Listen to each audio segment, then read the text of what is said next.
Support for your public radio station comes from our members and from Freed Maxick, now part of Witham, a national advisory and public accounting firm. The local team continues its decades-long commitment to serving Western New York with advisory, tax, and assurance services. More at witham.com.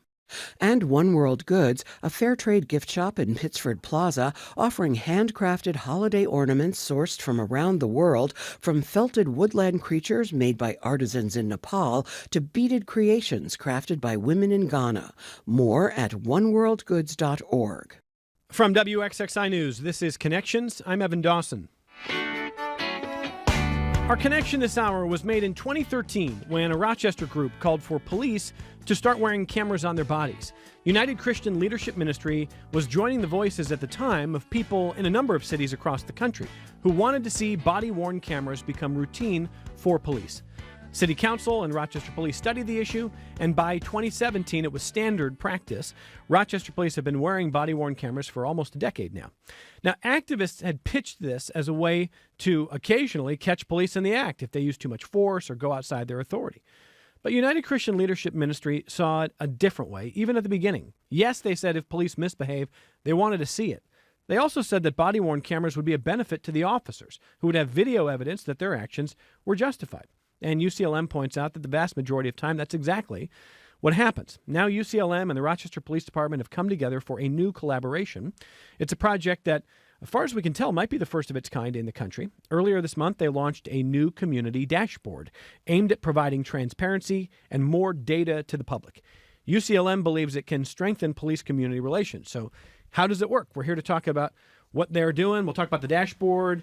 And we're going to talk about what the last decade has looked like. And let me welcome our guests. To my left, the Reverend Dwight Fowler, who is president of United Christian Leadership Ministry. Reverend, welcome back. Thanks for being with us. Thanks for having me. And next to the Reverend is Captain Greg Bello, Public Information Officer, easy for me to say, of the Rochester Police Department. Captain, welcome back to you. Yep, thanks so much for having me on. Across the table, Alex White, a community activist and leader of the Body-Worn Cameras Dashboard Project. Thank you for being back here. You're welcome. And Carlos Garcia, who is a volunteer with UCLM. And, of course, Carlos, years of experience with RPD.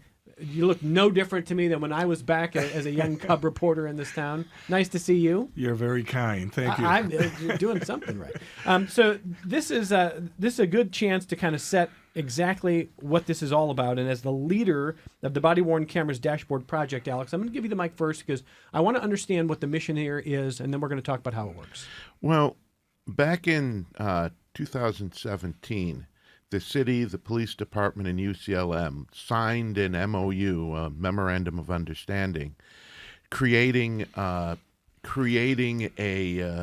relationship that allowed us at UCLM to monitor the body-worn camera program. And unfortunately, from the very beginning, the police department was unable to answer many of the questions. And they did not keep, for various reasons, and I don't want this to sound like I'm being critical, but they didn't keep and didn't have the capacity in some ways to keep information on whether the camera was activated or not. Questions that we had, like which officer, what is the average number of body camera footage per officer per shift, they couldn't answer.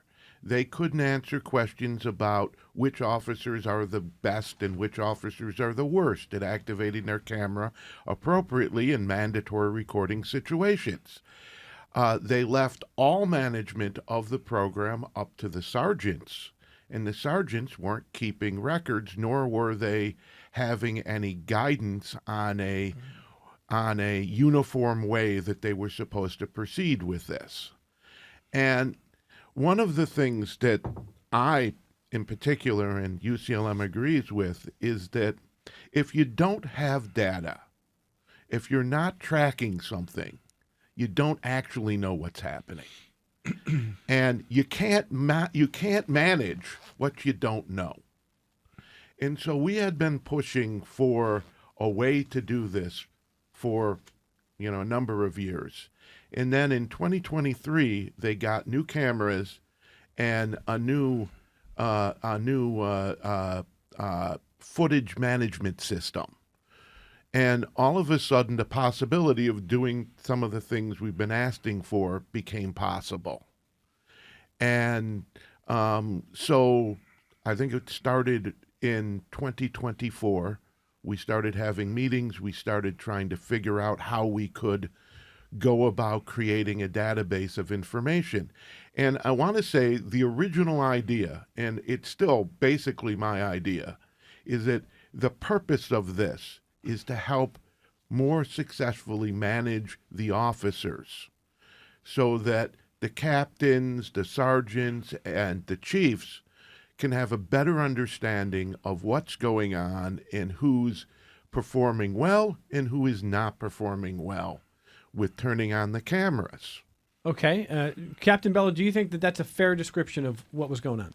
So we're always limited by software and what the management systems could do. So we did upgrade management systems the last few years.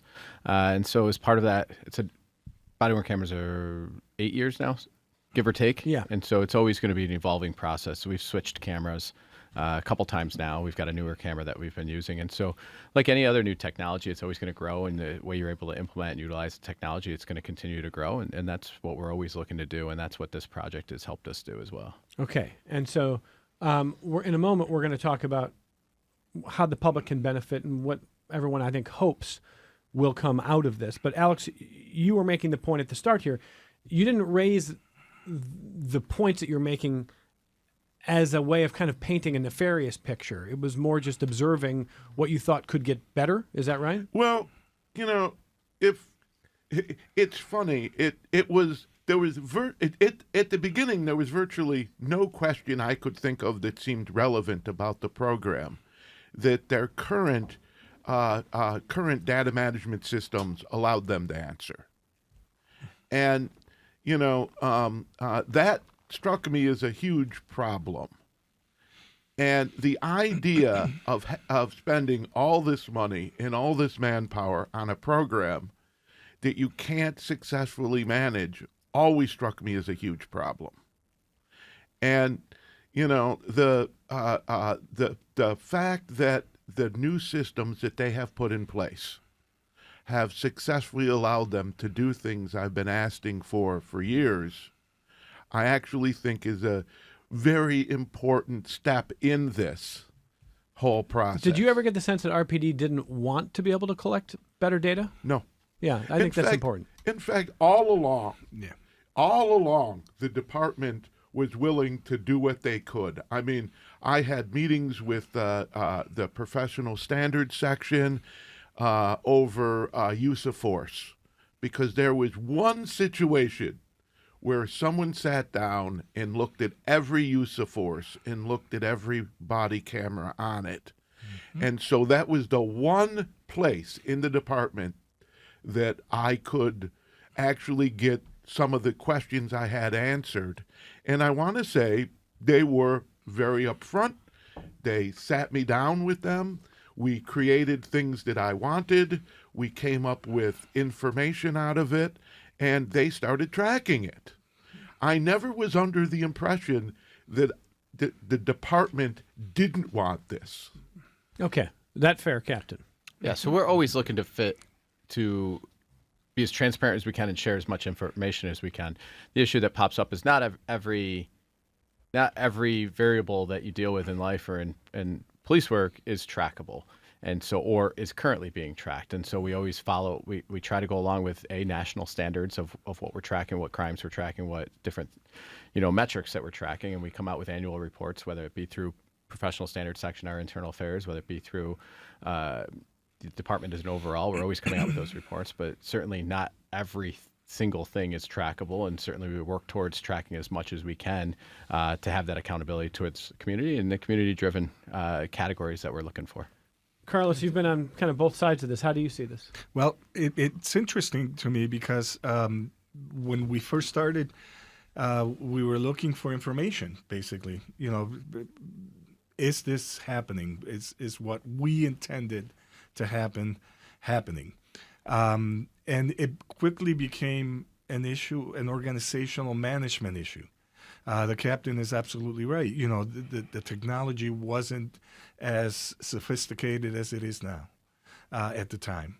Secondly, we were pushing it down to the sergeants, first-line supervisors who have a ton of stuff to do to start with, and then this was yet something else on their plate.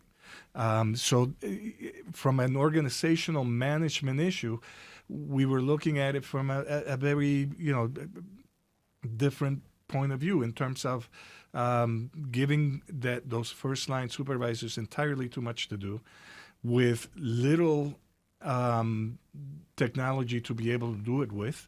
And then on top of that, the questions that we were asking that people like Alex and others in the community were asking couldn't be answered as a result of that. As a result, we got together and we started talking about it. And I have to I joke about this constantly, but Alex has been like a dog with a bone on this issue right from the beginning. And we have been working on this for 8 years now through at least 2 mayors and several chiefs. And we have been able now to get to a point where not only are we collecting the right data, but also in terms of being able to discern what is actually happening and be able to be as transparent as the captain is saying. And it's not just the captain. The mayor has said to us, listen, we want to be as transparent as possible. If there's something wrong, let's fix it before it gets too wild for us to be able to deal with it. And I give them all kudos because at least they are being as transparent as they possibly can. Well, and I just kind of want to press this point before I hear from the Reverend on this. You having been on kind of different sides of this, you're aware of how occasionally relationships can break down if there's not trust. Absolutely. And so if it appears that there's somebody in the community like an Alex White, well-known person, and he's saying, look, I don't think you're trying to hide anything, but I think this system can be better. That's one thing. If the department feels like there's someone out there trying to get a gotcha, it's going to be harder to work with.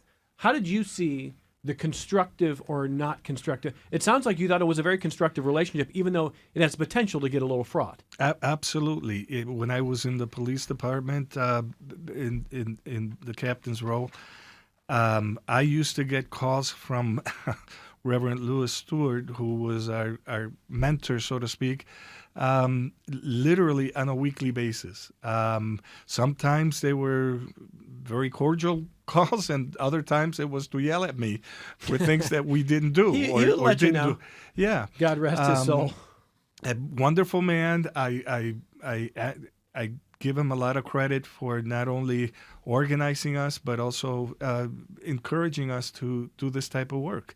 And he, one of the things that I said to him at the time, and I continue to say it to this day, the police department as well as the pastors need each other now more than ever. Mm-hmm.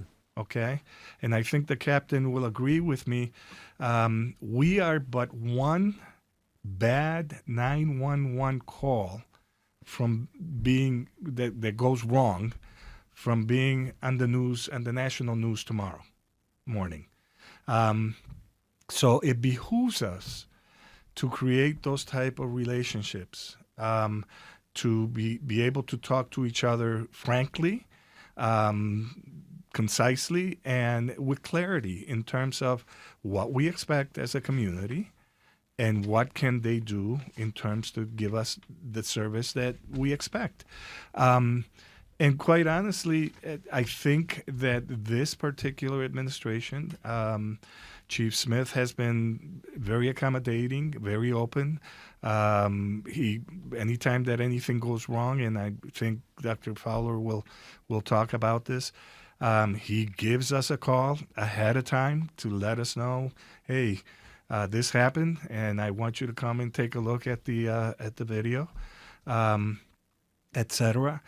So there's nothing nefarious going on. Having said that, like anything, any organization, we have to take a look at what they're doing and how they're doing it, to make sure that we're all on the up and up, and then we go on from there. Let's ask Reverend Fowler. How do you feel like RPD has been to work with on this issue? I think that RPD has been very, very cordial, very, very cooperative, and the interactions between RPD and UCLM has been very, very sociable. We come together at diverse times and we address different issues. Sometimes it's the need to see a footage of a body-worn camera because of an incident that has taken place, and we review it and we come to a conclusion as to whether or not the manner and actions of police officers were appropriate or they were not. Most of the time they were appropriate. And we come to the meeting of the minds and ultimately come to a conclusion that would be acceptable by both parties. Dr. Fowler, it was probably in 2018, 2019, 2020 that occasionally in the cultural zeitgeist we heard people talking about defund the police, and one of the biggest critics of that movement was Reverend Lewis Stewart. He would call me and say, "This is driving me crazy." He said, "I don't want to defund the police. I want the police to do their job well, and I want to support that." And I always thought that was interesting. Do you think we're past that conversation, that argument? I can't speak for the general public, but I think that UCLM has never been in concert with that Right. philosophy. Our philosophy has been to redistribute the funds, reallocate the funds in such a way that the officers on RPD will be able to have other accommodations to help enhance their overall job duties and responsibilities. I'm happy to say that as a result of that, the chief was at City Council when I myself and a couple of other people went before the council putting in requests for the benchmark analytic system. It was financed, approved, and that is an early intervention system that they now have, that they're in the process of developing so that information can be readily available. Needless to say that we initially started with CJAB, the Community Justice Advisory Board. And we've come from there to where we are now. So in a moment, we're going to talk about how the dashboard's going to work and what Alex and everyone here want you to know about it. Before I do that, you look back at 10 years, Captain Bello, roughly 10 years of body-worn cameras here. What have you learned, and what are some of the trends? I mean, it's a conversation about how many complaints get filed. It's about what you do with that. What are some of the things that stand out to you? Yeah, so ultimately, I would say providing that transparency and the accountability both ways. So our cameras, so I've worked in professional standards section as well, our internal affairs. I worked there for a few years, and the advent of body-worn camera footage, there's pros and cons, but in my personal opinion, the pros far outweigh the cons. And that the pros is that it shows what we're out there doing. It shows what our officers are doing. It shows what we're doing. And so when some of these complaints come in, like, for example, I just dealt with one last week that came through the chief's office, and it was cell phone video that showed a in and out kind of angle, and someone's yelling, "Stop hitting me. Oh my gosh, you punched me in the face," et cetera. And then you watch the body-worn camera footage, and that's not what's happening at all. And the body-worn camera footage, because you have multiple officers on scene, you can get pretty much a 360-degree view of the scene that's happening. And that would have been a complaint that would have gone quite a bit through our system. And right there, we're able to look at it, take an hour or two, go through all of the camera footage, look at the reports, and it doesn't even rise to the level of professional standards investigation because we're able to close that out and review it very quickly. And so in terms of even critical incidents, unfortunately, we are involved in significant uses of force. We have shot some people. Last year, I believe 3 different officer-involved shootings, and having video of those available from the officer's perspective is able to get that out to the public. I think we're one of the fastest agencies in the nation. Typically, within 2 to 3 days, we typically have body-worn camera of our footage of our officer-involved shootings and surveillance video out to the public, so our public can see. Instantly, all three of what we're those doing. officer-involved shootings turned out, were they above board? They were. Yes, they were. Yep. And so being able to get that out to the public immediately, again, within 2 or 3 days, is exactly what the program is there for. So it prevents the speculation. It prevents the assuming. With the advent of social media, where the rumor mills go wild on incidents of nowhere near based in fact, it allows us to get the facts out there very quickly in our community to then make the judgment for themselves. Have complaints fallen in the last decade? They have, because one of the first things we do is look at body-worn camera footage, and we're able to dispel a lot of these false complaints. I can look back through my own history within internal affairs and some complaints I received as an officer before body-worn camera footage. They were not even close to being based in reality. And by having that footage and having that tracking associated with it is phenomenal. And so the cameras are great. They provide that level of transparency. But again, what people do have to realize with the cameras is that it's attached to our chest.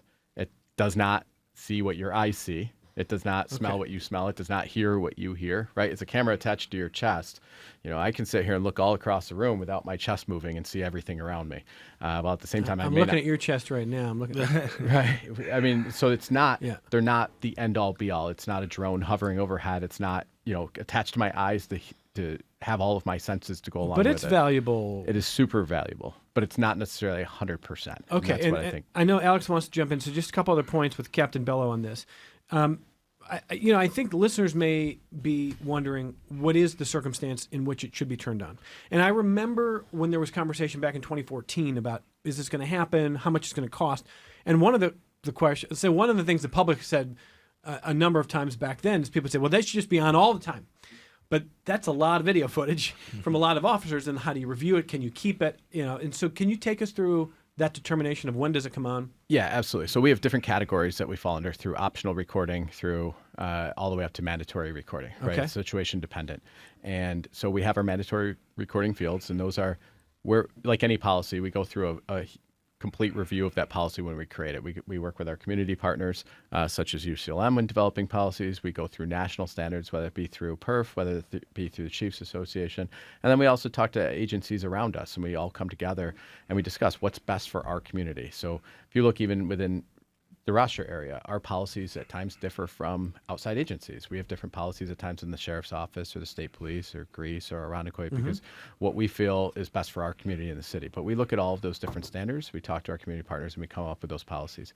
One of the issues we talked about tracking, if you just leave your camera on for your 8-hour shift, you'd never be able to find anything that's in that camera, in that footage, if you just have an 8-hour long window. So our officers, they turn them on when they get to a call, and then they turn them off when they leave the call. Every call? Every call that's a mandatory recording. So there's oftentimes that you would not want to record it. So at times, if you're dealing with a sexual assault victim, for example, or if you're dealing in a hospital, or if you're working with, there's a handful of different situations that we would turn those that we would not necessarily record, or we would ask the victim's permission to record it first. Okay. Dealing with confidential informants, dealing with some potential people that don't want to be identified that are giving information along those lines. But anytime we're around a suspect or a defendant or somebody that's in custody. It has to be on? Absolutely, it has to be on. And so in this case, we took traffic stops as an example that started the dashboard. Traffic stops should have right around 100% compliance, because that's a mandatory field. Okay, and how's your compliance in your department? So we're sitting around, the dashboard's found us around 93%. When I was looking at the dashboard, 92, 93%. It depends what you look at. The third quarter was 91.95. So in the low 90s. Okay, and you want it to be 100? We would love to get over around 95%. There's always going to be reasons. There's always the cameras, the technology is not perfect. So okay, there's always so it's supposed to be 100. It is reasonable to think that sometimes there's tech malfunction. There's tech malfunctions. Batteries die, especially in the cold. Our officers are working extra shifts at times because they dock them in the car. And so we can tag every video, because the cameras they can be monotonous in terms of some of the legwork behind them. So if I take 20 calls in a shift, I have to plug my camera in, and I have to tag every one of those videos, which would be the address I went to, the CR number, right, the report number associated with all those different search functions that go along with it. Give it a category, give it all of those things. So it can be time consuming with the cameras as well. But are you used to doing that now? You are. But if it's docked in your car and you jump out of your car on something, there's a variety of reasons that you wouldn't have that 100% compliance, but obviously there's an aim point. Last question before I let Alex jump in, because I know he's jumping at the bit here. In the last decade, but really recently, as you review how your officers are doing with the body-worn cameras, is there any evidence that officers are intentionally keeping cameras off during sensitive or important stops where they're supposed to be on? I have not seen that any time recently. Obviously when the cameras first began, you're going to have growing pains. Some people that didn't want to use them or didn't turn them on. Sure. And we dealt with that within our professional standards section. And we had a couple incidents, I recall, with some discipline that was associated if somebody turned their camera off, right, if they want to start, having some issues, right, some courtesy type issues. Yeah, sure. But that's not happening. I have not seen that any time recently. Okay. All right, Alex. The first thing I wanted to get on here is that the camera has also been instrumental in situations in which the police have acted questionably, or one of the officers actually got charged with a misdemeanor as a result of the body camera footage. So, officers are people. They make mistakes. They do things they shouldn't do. And when that happens, the camera has also been instrumental at capturing that. It protects the officers and protects the public. And I think that's the important thing to get out of this, is that it's not a one-way street here. Oh, I think that's been clear. I think everyone's indicated that that's one of the great values of it, yeah. Right. And now with the body cameras, there have been some situations in which footage wasn't available for incidences with complaints. You can find them on the PAB webpage. We have seen one in which it looks like the officer deliberately is not turning his camera on. But people are people, and there are times that they're going to do things that are not particularly by the books. And I believe, right or wrong, that one of the purposes of UCLM here is to remind the department to be fair with these, and I think for the most part they are. Okay. And I'll jump in. Yeah, The go case ahead, from 10 years, that was where the officer was charged with a misdemeanor. It was about 10 years ago. And absolutely, the camera found is absolutely unacceptable. Yeah. Of what those officers did, and neither one of those officers works for us anymore, and that's a great aspect of the cameras, is because we hold ourselves accountable as well, and the cameras allow that transparency, and without the cameras we would not have known that's happened. And I think as time has gone by, those sort of incidents have really decreased because the level of professionalism that our department now shows, because they're used to walking around with a camera. And and they know that what's the standard here? What standard do we hold? And obviously that incident, that standard was not upheld, and those officers don't work here anymore. And certainly, discipline has come out of issues with our cameras, and whether it be the activation of the cameras or what the cameras have seen, it's just that it's going down significantly, which is great, right? Okay. And that's down way more than it used to be, which is phenomenal. All right. And needless to say that. This is a tool, basically, for supervisors to be able to monitor what's going on, et cetera, and the community to be able to see, hey, are they doing what we're asking them to do? Mm-hmm. The bottom line here is that we need to take a look at it as a tool. This is not the end-all, be-all. This is not going to solve every problem that an organization has. Having now worked in several organizations and in different fields, I constantly am amazed as to how some of these organizational management issues cut across each organization, because generally speaking, the problem tends to be at the first line supervisory issue. If you look at education, those schools that are high performance, they have a very strong principal and good solid supervisors. When you look at a section of the city or the county. Who's in charge?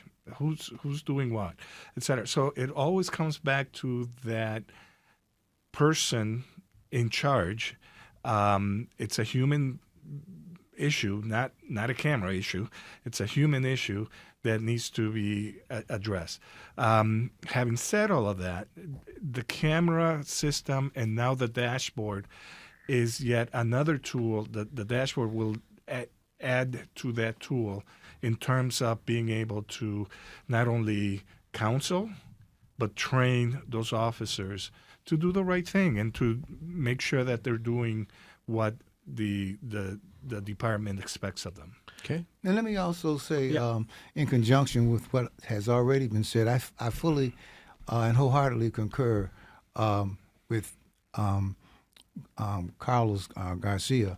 The camera is not a panacea by no stretch of the imagination, but it's better to have it and not need it than to need it and not have it. One of the goals is to be able to capture pertinent information and to have those cameras in store when something needs to be reviewed that's questionable. And also, it's been pointed out in Rialto, California, with about 115 sworn police officers, that the chief indicated with a population of approximately 100,000 people, that when the cameras are on, the officers tend to conduct themselves in a more appropriate manner because they know that the cameras are viewing them. But it's also true and pointed out by the same chief that the people, the citizens, the community conduct themselves in a more manageable and appropriate manner as well, because they are also being seen. So it enables both parties to remember that you're on quote unquote candid camera. there it is there. Alex, go ahead. One of the things I wanted to point out, mainly for the public, is that a large number of calls the police department get are for burglar alarms or alarms. And I looked at this years ago, and at the time, probably 2012, about 93% of those were false alarms. Is that correct, Captain? I don't have the stats, but the vast majority are false alarms. The general point he's making is good. Yeah, go ahead. Okay. Now, we don't necessarily need the officer who shows up at a burglar alarm who goes and walks around the building and spends 20 minutes looking at something to see that there's no reason for this, that he can see and nothing to do. He doesn't need body camera footage. Okay? And there are plenty of calls like that in which, did you really need the officer walking around a building? Did you need the officer showing up at where there was a gunshot and nobody is there? I mean, there are definitely times in which the body camera should be on, but there are also times we don't need that extra 20 minutes of footage of nothing. Okay, so when we come back from our only break, we're going to talk about how the dashboard's going to work going forward, what they want the public to know. We'll talk a little bit more about the relationship between police and the community and the work that's happening between RPD and UCLM to improve that. You just heard Alex White, a community activist and leader of the Body-Worn Cameras Dashboard Project. Carlos Garcia is with us. You were the PIO at RPD, weren't you? That's right. So he's a former PIO in a past life. He's a volunteer with UCLM. You have a long memory. I've got a long memory. That's exactly right. And the current PIO, Captain Greg Bello, is with us from RPD, and Reverend Dwight Fowler is the president of United Christian Leadership Ministry. We're right back on Connections. Support for your public radio station comes from our members and from Mary Cariola Center, supporting residents to become active members of the community, from developing life skills to gaining independence. Mary Cariola Center, transforming lives of people with disabilities. More online at marycariola.org. And Excelis Blue Cross Blue Shield, providing members with options for in-person and virtual care, creating ways to connect to care when and where it's needed. Learn more at excelisbcbs.com. this is Connections. In a way, this hour we've been reviewing what the most of the last decade's been like, with body-worn cameras becoming routine in Rochester and in many places, and some of the growing pains and some of the comfort and the efficiency. And now I want to return to really what was the news headline, was this new initiative that, I mean, Alex, the first headline I saw was like first of its kind in the country. Now, I've looked at a lot of police departments. I don't want to put any false news out there. Well, I've looked at a lot of police departments' web pages and information they put out, and many of them will have a percentage. Okay? Well, some of them will have a percentage, but there's no data that back that up. And we had a percentage at one point of 96%, I believe, that was, as I believe, was based on a very small number of traffic stop information that was put together manually as a sampling. This is not that. And I could not find a department which actually has data to back up whatever their number was. So you think maybe this is the most comprehensive of its kind in the country? I believe it is. So how does the dashboard work, and what do you want the public to know? Well, the dashboard has on the main page, it has the percentage of situations that the officer turns on the camera in a traffic stop situation across the department, and it has a number of officers who are doing this to levels that we considered acceptable at UCLM. And, I also would like to see 100%. And I think 95% personally is a little low, but it's an acceptable level that I'd like to see them get to. And that's what we have set, and that's visible on the front page. But then, more importantly, if you want to dig into this, you can look at, by area. Which the area you live in the city is covered by a police section, and that section, how good are they at enforcing this? And then it has also by shift, and you can take a look and see, how, because quite simply, some shifts are better at this than others. And I believe this all has to do with the people in charge. The captain in charge is writing people about this. It's going to get better. And I know this because we first started to get information out to the department earlier this year, and there had been some places that were particularly bad. And boy, they cleaned up in a hurry. I mean, there was one section which was, you can look it up on the thing, it was like 56% of the time they were activating their cameras appropriately in a traffic stop situation. And that has improved dramatically since that information became known. And finally, you can get down to see actual officers, not their names, because we didn't want this to turn into a gotcha with people showing up at their houses and things again. But so that the department, because remember, this was in my mind created for the department to use as a managerial tool. Mm-hmm. Turning it over to a public thing was their idea. Mm-hmm. And the to their credit, huh? Absolutely. I want that to be clear, is that the department wanted this out there as well. And I remember being told, if it's good, great. If it's not, they still need to know. It's because, when we started... Did that surprise you? Yes. It did? Well, I'm probably the most police questionable in all of UCLM. Okay. And yes, I was absolutely shocked that they were like, it'll give us goals to shoot for. See, I don't think it surprised Carlos, but, I don't think it did. Well, and the deal is this. I look at the police department as an organization, a live organization that, like any other organization, needs improvement. And as a result... we just need to take a look at what is not working right and fix it, rather than creating other silos, and throwing money at that may or may not work. Let's fix what we got first and then move on from there. Yeah, okay. That just makes sense to me. So, when Alex tells you that he is one of the biggest critiquers, not critics, but critiquers of the Not of how the I define it.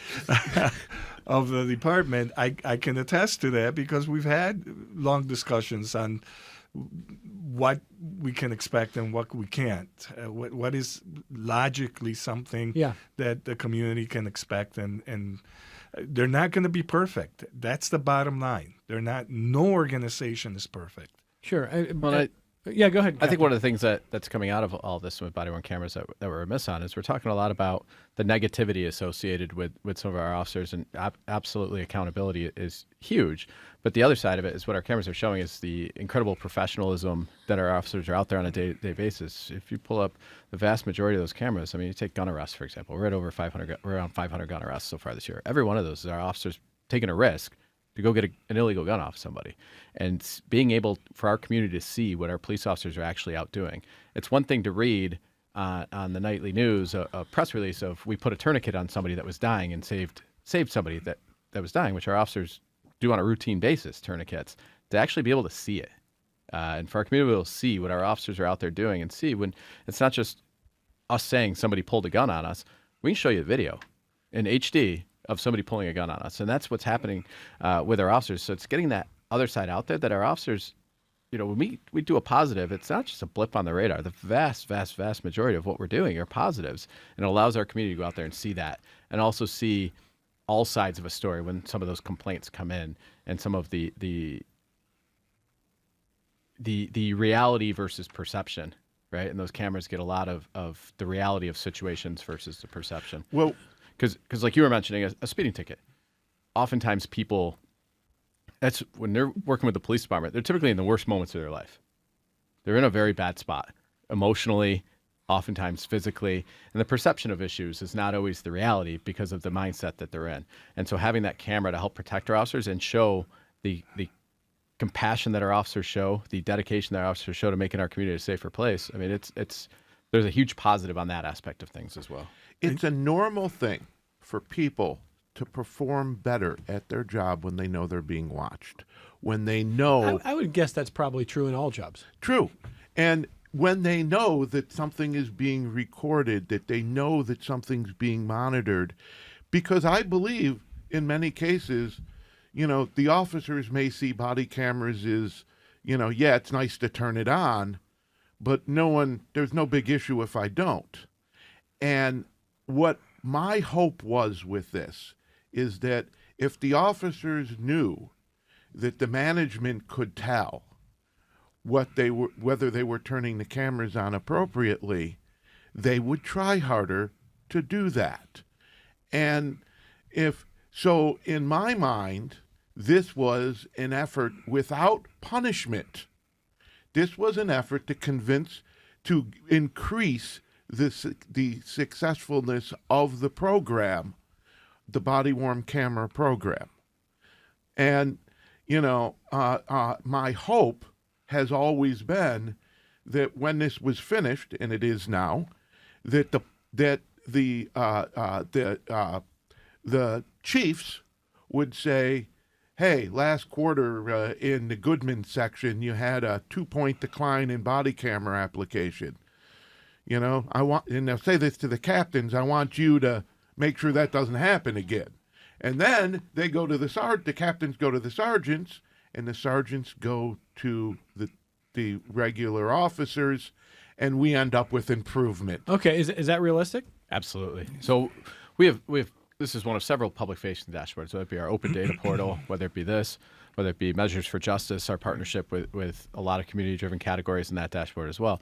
I have the open data portal up almost daily, looking at what we're doing, and that's crime stats aspect. But I'm in the open data portal daily, and so looking at these different portals, and we have some other internal dashboard type stuff as well. Whatever we can do to become more efficient, more accountable for ourselves, increase everything about what we're doing in a positive way. The more we can do, the merrier on that, because again, we need to we're 100 plus officers short, so we need to fine tune what we're doing and make sure that we're on target with what we're doing. And this is one more way to do that. One more follow up for Captain. I want to bring the Reverend back in because I want to talk about how he sees the state of police community relations. But when you hear Alex describe himself as, well, Carlos said this, the chief critiquer of the police department, perhaps. And Alex said that might even be a euphemism. Do you think, though, he still comes in good faith? Do you think that this is a relationship in good faith, despite the fact that his disposition is maybe a little bit more jaundiced or critical? So part of what, and I don't know Alex specifically, but part of what, we want to listen to everybody, all voices within our community to make ourselves a better police department, right? A police department that serves our community.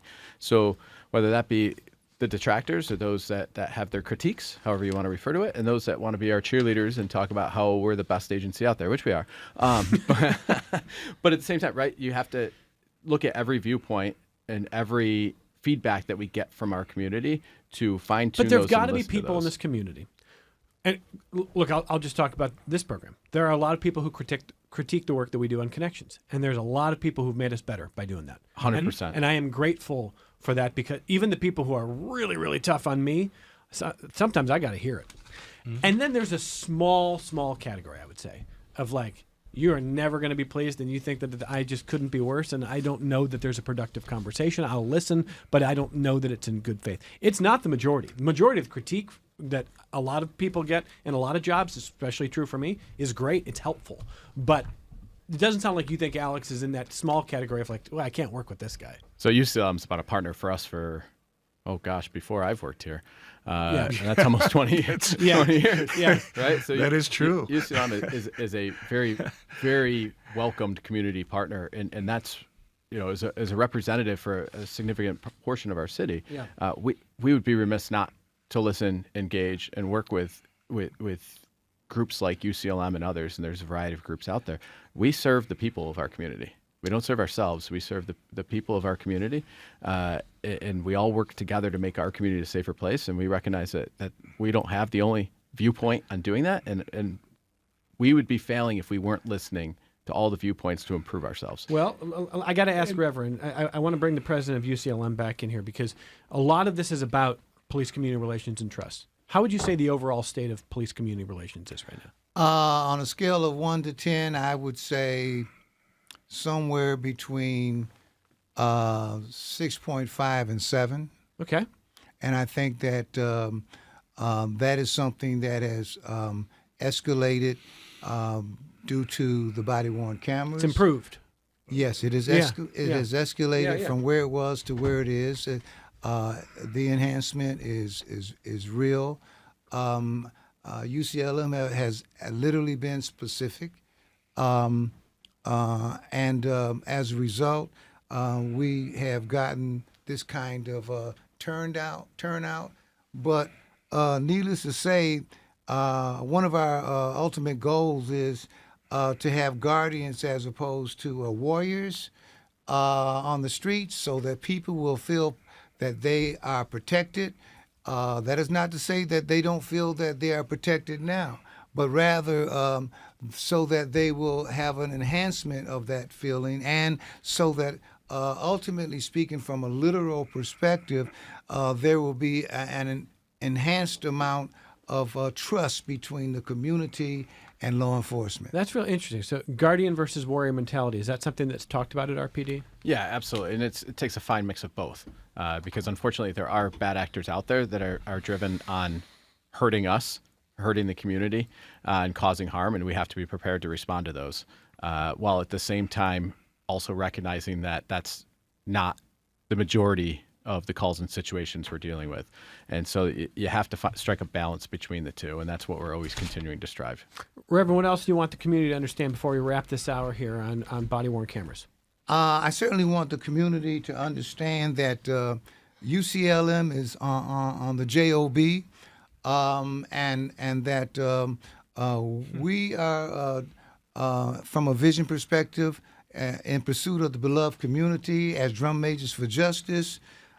We are convinced that the body-worn cameras, the analytic system, the benchmark analytic, which is the early intervention system, in conjunction with our dashboard now, enables us to be specific. It enables us to be measurable. It enables things to be attainable, realistic, and tangible. And all of those things are of an immense importance, because the prime objective is to be able to, once again, build as much trust as possible between the community and law enforcement. So, Alex White, where do people find it? The easiest way to find this dashboard is to go to the RPD Open Data Portal. Right on the front page, there is a link to this dashboard, and I encourage everyone to take a look, to see what's out there, and to see how it is going, and to, it's updated every quarter. You can get new numbers 4 times a year. Feel free to take a look. Let's see come back in here. Let's see what the numbers, how they're changing. I'd be very curious to see that. I want to thank our guests for coming in and telling this story. Reverend Fowler, president of UCLM, nice to see you, sir. Thank you for being here. It's nice to see you, and the pleasure is mine. And Captain Greg Bello from Rochester Police Department. Thank you, Captain. Of course. Thanks so much, Evan. Our thanks to Alex White, community activist and leader of the Body-Worn Cameras Dashboard Project. We'll throw a link on our show notes, listeners, if you want to find that. Alex, thanks for being here. And thanks to Carlos Garcia, a member of not only this team here, but you volunteer for UCLM these days. Great to see you. Thank you so back. much. I appreciate it. Thank you. Typically, Connections follows here, but we've got a national program from NPR on Hanukkah lights. It's a great annual tradition. Now, maybe more than ever, love for our friends celebrating Hanukkah, and that's coming up next.